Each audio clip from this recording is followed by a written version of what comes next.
पाक के अंदर पहले सफे के ऊपर अल्लाह तबारक ताला ने उनका पूरा तज़किरा फरमाया है।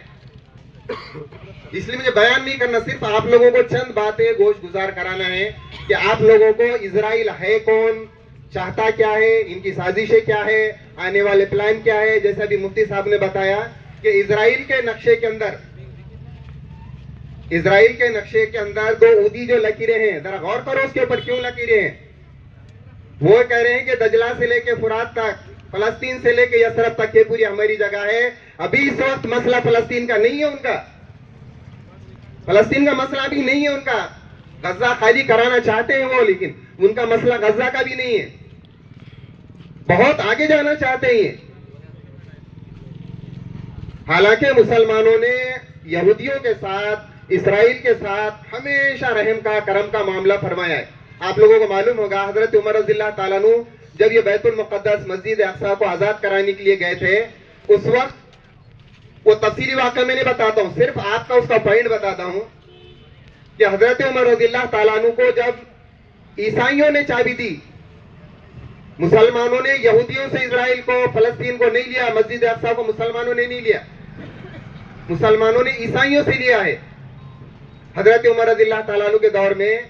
तो जिस वक्त ईसाई चाबी दे रहे थे हजरत उमर रज़ियल्लाहु ताला अन्हु को, उस वक्त उन्होंने एक शर्त रखी थी, चाबी हाथ में दी, वापिस ले लिए, और उनको बोले हमारी एक शर्त है। क्या है? आप यहां पर यहूदियों को आबाद नहीं होने देंगे।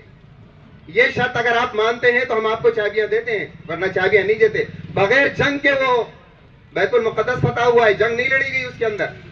हमारी किताबों में लिखा हुआ ऐसा शख्स जब आपके पास आएगा जो एक दरवेश बादशाह होगा, उससे जंग नहीं लड़ना। और कुरान पाक में भी अल्लाह तबारक तआला ने उनका जिक्र फरमाया, मुहम्मदुर रसूलुल्लाह वल्लज़ीना माअहू अशिद्दाउ अलल कुफ़ारि रहमाउ बैनहुम तराहुम रुक्कान सुज्जदन यब्तगूना फ़ज़लन मिनल्लाहि व रिज़वाना सीमाहुम फ़ी वुजूहिहिम मिन अथरि सुजूद। ये सारे उनके औसाफ कुरान पाक में अल्लाह ताला ने जिक्र फरमाए, तौरात के अंदर भी थे, इंजील के अंदर भी थे।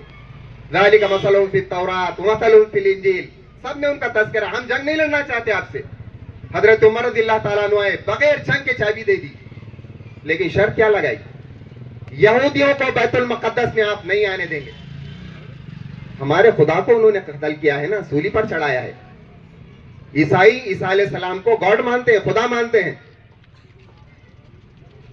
हमारे खुदा को जिन्होंने सूली पे चढ़ाया है, हम उसको नहीं मान। वो हमारा अकीदा है कि अल्लाह तबारक ताला ने कुरान पाक में जिक्र फरमाया, वमा क़तलूहु वमा सलबूहु वलाकिन शुब्बिहा लहुम। अल्लाह ताला ने ईसा अलैहिस्सलाम को आसमानों पर उठा लिया है, और क़यामत से करीब दोबारा ईसा अलैहिस्सलाम इस जमीन पर तशरीफ लाएंगे और यहूदियों को चुन चुन कर कत्ल करेंगे। हदीस के अंदर है। इसीलिए पूरे दुनिया के अंदर जो गरकत के जाट लगाए जा रहे हैं, क्यों लगाए जा रहे हैं? हदीस के अंदर अल्लाह के रसूल सल्लल्लाहु अलैहि वसल्लम